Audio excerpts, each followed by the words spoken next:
Olá, sejam todos bem-vindos a mais uma edição do Conexão Popular aqui pela TV Câmara Taubaté.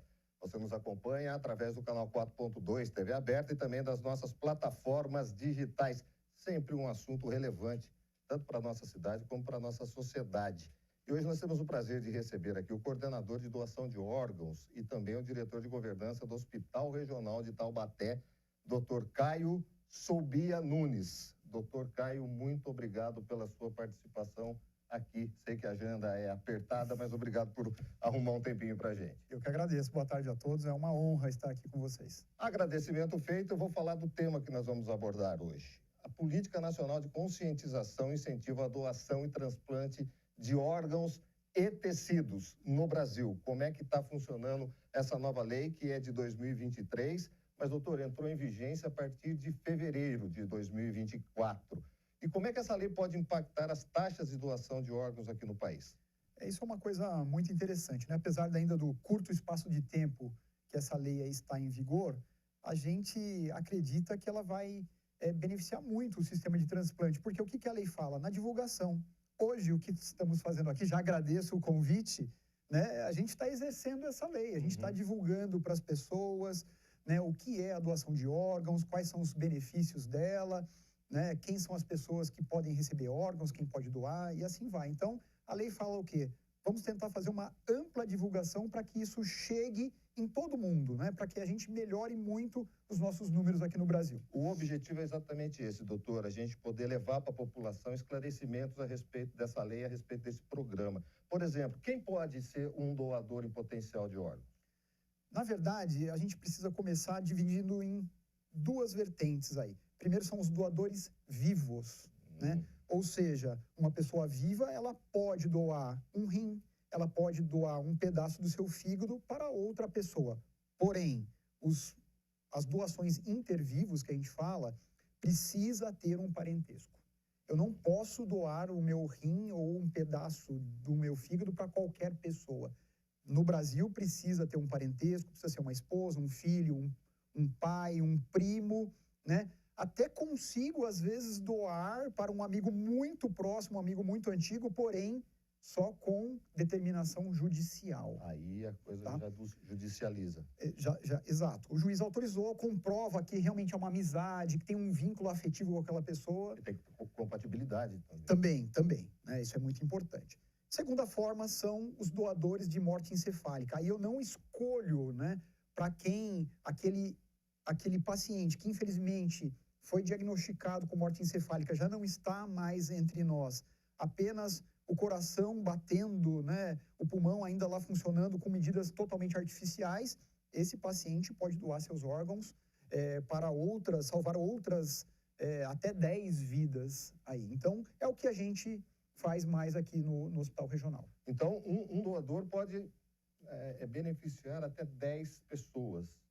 Exatamente. Agora, tem uma coisa, o maior programa de transplantes do mundo é no Brasil? Não, assim, é o maior pela rede pública. Pela rede pública Pela rede pública, mas de execução dos transplantes, de quantidade de transplantes, não. No mundo, a Espanha hoje é o país que mais faz transplantes no mundo. E com relação à notificação, existe o desafio de notificações. Como é que Taubaté trata disso?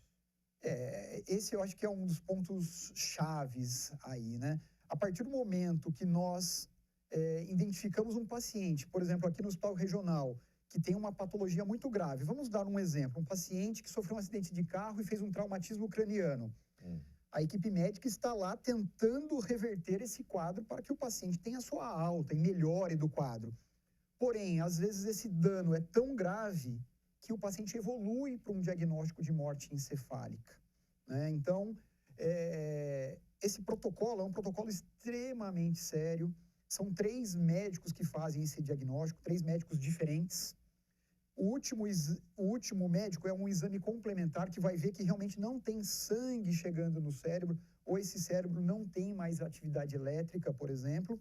E aí sim, esse paciente é um candidato à doação de órgãos. Aí começa a nossa luta contra o tempo, chamar a família, explicar para a família que já acompanhou todo esse processo de morte encefálica, mas que o protocolo chegou ao final e, infelizmente, aquele paciente está em morte encefálica, legalmente já não está mais aqui conosco, né, devido à morte encefálica.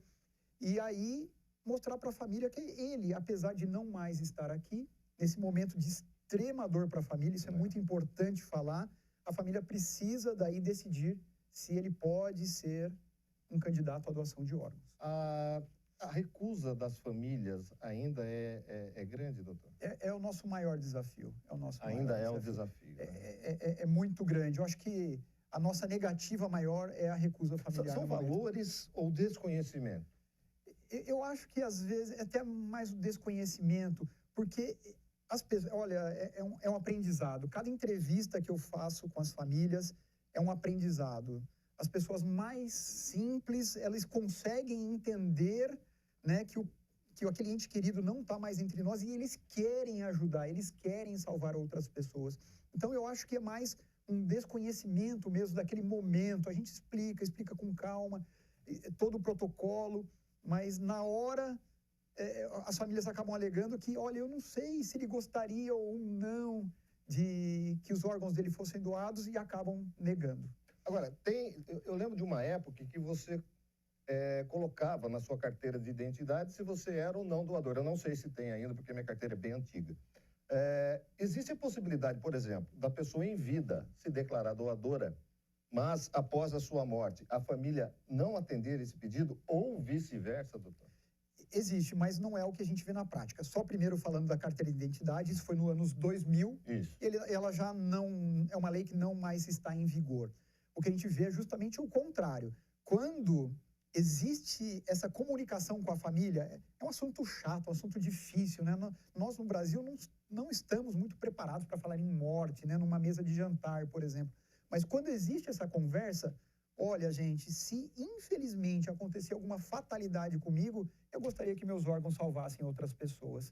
Quando tem essa conversa, a família, na hora, doutor, ele sempre quis ajudar, nós vamos doar, era a vontade dele. A recusa da família, então, enquanto vivo ele se declarar doador, não existe? Não existe, nunca... É acatada a vontade dele. Na hora. E não existe documento para isso também mais? Não. Assim, até você aquela pode... conversa mesmo? Sim, é a conversa. É uma conversa muito franca com a família, né? Assim, as pessoas podem até ir no cartório fazer um documento, mas raríssimo. É mais a conversa. Deixa eu te perguntar uma coisa. O Brasil tem mais de 41 mil pessoas na fila de espera. Quais são os órgãos? Os doadores precisam de qual órgão mais? Eu imagino qual seja, mas eu quero que o senhor me responda. E quais são as prioridades que existem nessa fila de mais de 41 mil? 90% desse número que você está comentando são rins. Rim mesmo, né? Pacientes hipertensos, diabéticos, onde durante todo o processo aí da vida, né, com o passar dos anos, o rim é o principal órgão que vai se deteriorando. Porém, a grande maioria dos transplantes renais são intervivos. Então, não depende muito do doador em morte encefálica. A própria família consegue achar um doador compatível e consegue fazer a doação. Muitos transplantes intervivos renais. Só para... O rim não regenera? Não. O fígado, sim? O fígado, sim. O fígado, sim. Segundo lugar, é o fígado, né? Só que daí já cai só para 2 mil pacientes na lista de espera. Então é uma distância enorme, o rim em primeiro lugar. Sim. E depois, em terceiro, o coração, com mais ou menos 400 pacientes na lista de espera a nível Brasil. Uhum. Estamos falando de órgãos, né? Também tem a córnea. A córnea não é considerada um órgão, é considerado um tecido. Nós temos aproximadamente 30 mil pacientes aguardando um transplante de córnea. Uhum. O paciente volta a enxergar. Mas um paciente que não enxerga porque tem algum problema grave na córnea, depois do transplante ele volta a enxergar. É uma coisa maravilhosa isso. Nossa, né? Senhora. Doutor, essas filas realmente são confiáveis?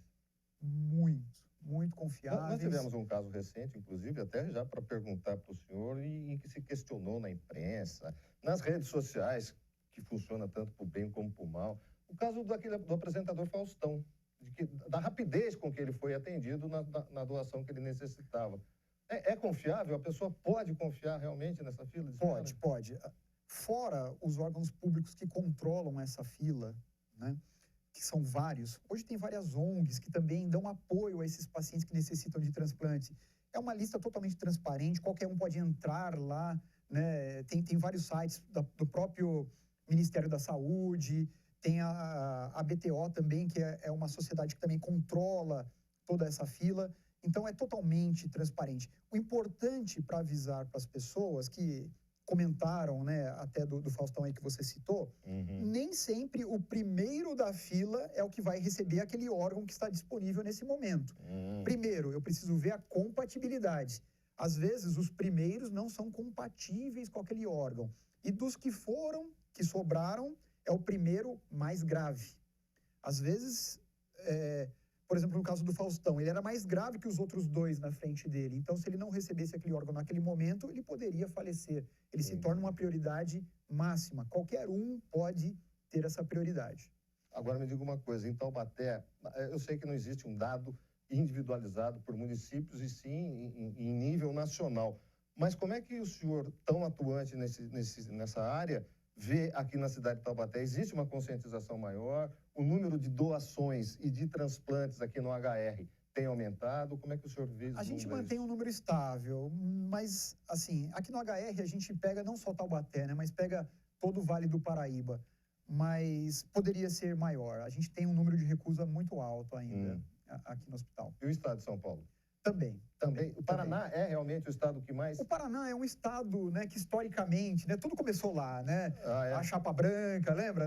Lá, então, tudo acaba começando lá no Paraná. Um estado também bem organizado, apesar que o estado de São Paulo, hoje em dia, é um estado fantástico, né? Eu acho que toda a rede pública de atendimento, assim, voltado à saúde, né, é muito organizada. A Central de Transplante de São Paulo, ela é extremamente atuante. A medicina hoje avançou para dar essa tranquilidade para o receptor, por exemplo, dos órgãos? Sim. Assim, hoje praticamente não tem perda de órgão, né? Eu cito isso porque o Brasil é um país com dimensões continentais. Então, a pessoa às vezes está em Taubaté e tem um doador no Acre. Como é que funciona essa distância? Como é que se chega o órgão nos locais? É uma coisa complexa. Como é que é isso? Essa captação, eles tentam pegar as equipes transplantadoras mais próximo daquele estado. Então, nesse caso que você deu o exemplo, talvez esse doador do Acre não venha para o estado de São Paulo. Talvez vá lá para o Ceará, que tem uma equipe transplantadora muito grande, né? Os órgãos, eles até aguentam um certo tempo, né? O fígado aguenta mais. Hoje tem alguns sistemas que você consegue manter esse fígado viável com uma circulação de um líquido que preserva o órgão. O grande problema é o coração. A partir do momento que a gente retira o coração do paciente em morte cefálica, ele tem que ser reimplantado em até 4 horas. Então, vai precisar aí, não dá para fazer uma distância tão grande. Mesmo aqui, Taubaté, São Paulo, que é onde implanta os corações, a gente precisa de um apoio aéreo aí, pelo menos de um helicóptero. Não dá para pegar um trânsito na Via Dutra. Entendeu? Que daí a gente acaba perdendo esse órgão. Então, aquilo que a gente vê em filme e novela, que realmente o helicóptero chega no heliporto de um hospital com um órgão rapidamente para poder ser feito o transplante, é real. É assim que funciona, não tem outro jeito. Não, é assim. E, inclusive, na segunda-feira, o governador, né, ele lançou um programa justamente disso, né, que é um programa de transportar esses órgãos, né, em parcerias com transporte aéreo. Então, vai melhorar mais ainda tudo isso. Agora, eu tenho uma curiosidade. Não são todos os órgãos de uma pessoa que podem ser doados, até por uma qualidade de saúde dessa pessoa. É feito um diagnóstico após a morte desse paciente? Sim. Desse potencial doador? Sim. A gente já está acompanhando esse paciente, né? Um paciente que já está internado no hospital. Então, a gente sabe como está a função renal, como está a função hepática, como está o coração desse paciente. Então, a gente já tem uma dimensão de quais órgãos ele consegue doar. Um dado muito importante, a maioria dos pacientes que se encontram num quadro de morte cefálica, o que é? São os traumatismos cranianos, os acidentes de carro, de moto. É uma população mais jovem, infelizmente, né? Triste isso, mas é uma população aí de 20 a 50 anos, onde normalmente os seus órgãos estão muito bons. Né? Então consegue fazer a doação. O Ivas, o senhor acha, doutor, que existe um programa de conscientização no Brasil satisfatório para conhecimento das pessoas, para que ela possa vir a ser um doador? Eu acho que... Ou a gente peca nisso? Não, eu acho que pode melhorar ainda. Acho que pode. A gente precisa ter mais divulgação, ter mais entendimento. É justamente essa lei aí que entrou em vigor em fevereiro, né? O intuito dela é exatamente isso, tentar divulgar, multiplicar cada vez mais o que é a doação de órgão, o que é a morte encefálica, pode ter certeza que se fez o diagnóstico de morte encefálica, aquele paciente já encontra óbito. Até um dado importante. Um exemplo, por exemplo, o paciente acabou o diagnóstico de morte encefálica dele agora, nesse momento. É só que os órgãos dele só vão ser retirados, a família autorizou, e os órgãos só vão ser retirados daqui 2 dias. No atestado de óbito dele, a data não é daqui 2 dias, é hoje. O óbito é de hoje. É de hoje. E é lei isso, de esperar 48 horas? Não, um exemplo. Demorou porque está fazendo exames de sangue, uma compatibilidade. Normalmente, 20 horas é o que a gente fala para a família. A partir do momento da autorização, 20 horas demora até fazer a retirada dos órgãos, justamente para fazer os exames de compatibilidade. Às vezes são pacientes que estão em casa, tem que mandar esses pacientes internarem rapidamente nos hospitais, onde vai fazer os implantes. Então, demora mais ou menos 20 horas. As listas, por exemplo, Taubaté tem uma lista de Taubaté? Não. Da região? Não. Do estado? Como é que funciona? As listas são nas equipes transplantadoras. Os pacientes, um paciente precisa receber um rim, por exemplo. Ela é nacional, por exemplo? Ela é nacional. Ela é nacional. Então, eu estou lá em... Eu tenho esse controle nacional. 15º. Tem que seguir essa listagem. Exatamente. Aí é feito o contato. Como é que o HR, por exemplo, sabe que aquele paciente que está na fila será transplantado aqui no HR? Não, nós não sabemos. Não sabe? Não, nós não sabemos. Quem sabe é só essa central de transplante de São Paulo. É eles que têm... Inclusive, no Brasil, né, tem países que podem. Assim, até minha opinião pessoal, eu acho que ajudaria. Mas, assim, a família que está doando o órgão, ela não pode saber quem está recebendo. Não pode Não saber. pode, não pode. Tem esse sigilo. As famílias acabam descobrindo, né, de alguma forma. Hoje em dia é muito fácil, né? Saber, olha, quem recebeu um fígado no estado de São Paulo, nessa data. É emocionante, né? A gente vê vídeos na internet, dúvida, né? Eu imagino. É emocionante. Mas, assim, eles acreditam, a lei, né, que está em vigor, acredita que isso pode atrapalhar no momento inicial, né? No momento inicial. O senhor, tanto tempo nesse segmento, com esse trabalho, o emocional toma muito conta da família, né, doutor? E nossa também, viu? Os profissionais. Olha, que não tem como. A gente teve, o ano passado... É como se fosse uma continuidade de vida de alguém que já se foi, né? Tivemos esse ano 2 crianças doadoras. Uma era um filho único de uma mãe de 45 anos. Estava parado na Dutra. O pai estacionou, foi fazer alguma coisa, estacionou certinho, veio um outro carro, não viu que estava parado, colidiu atrás e a criança fez aquele movimento, bateu a cabeça, entrou em quadro de morte encefálica, depois de uns 10, 15 dias que estava internado, e a mãe prontamente autorizou, uma criança de 7 anos, prontamente autorizou. Não tem como a gente não se emocionar com uma família, com uma mãe dessa, né? A gente acaba chorando junto. E passa a ser uma coisa hipotética, que a mãe não vai querer saber para quem foi os órgãos, para quem foi, ou para quem foram, né? Os órgãos de um filho de 7 anos. É uma coisa difícil de acreditar que ela não vai querer saber. Mas imagina uma mãe dessa, num desespero desse, ela ainda consegue enxergar que tem pessoas sofrendo, morrendo numa fila. A gente nunca sabe quem vai ser o próximo da fila. Exatamente. Né? Olha o Faustão, né? A gente pode precisar de um órgão. Então é muito importante tentar ajudar as pessoas nesse momento. Doutor, eu sei que o senhor tem compromisso logo saindo daqui. A Milena já está olhando de rabo de olho para mim. Eu queria agradecer muito a sua participação, convidá-lo para outras oportunidades, nós falarmos mais sobre doação e transplante de órgãos e deixar um recado para a nossa população que nos acompanha aqui na cidade de Taubaté pela TV Câmara, do interesse de se tornar ou de saber mais sobre essa lei, sobre esse programa de doação de órgãos. Eu acho que é muito legal, né? Eu acho que hoje tudo é muito divulgado, né? Assim, a gente consegue achar as informações muito fáceis. Eu acho que o único pedido que eu faria a todos é isso. É duro, é um assunto que é muito triste, é pesado, mas comentem em casa. Se algum dia acontecer uma fatalidade comigo, eu tiver num quadro de morte encefálica e minha família tiver que decidir se eu dou ou não, fala, olha, eu gostaria que doassem. Para que eu vou enterrar meu fígado, meu rim junto, né? Sendo que ele pode salvar outras pessoas que estão morrendo numa fila de hospital aí, né? Com o rim não funciona, ou fazendo uma diálise, que é uma coisa também muito triste, os pacientes sofrem, e às vezes pode receber um rim e sai dessa diálise. Então, falem com a sua família, olha, se eu tiver num quadro desse, por favor, doem meus órgãos para ajudar outras pessoas. Se todo mundo comentar isso, acho que a gente resolve grande parte do problema. Doutor, mais uma vez, muito obrigado. Muito obrigado, eu que agradeço. Começamos com o doutor Caio Sobia Nunes, coordenador de doação de órgãos do Hospital Regional de Taubaté. Conexão volta já.